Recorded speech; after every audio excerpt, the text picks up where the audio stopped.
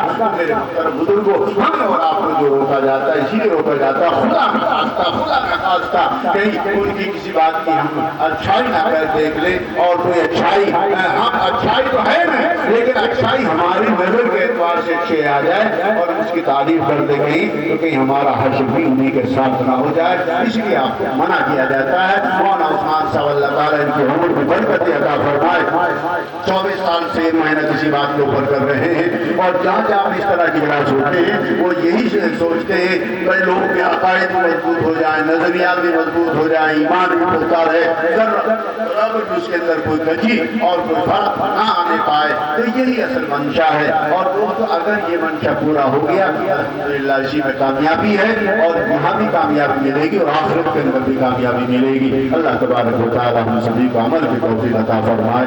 واخر دعوانا الحمدللہ۔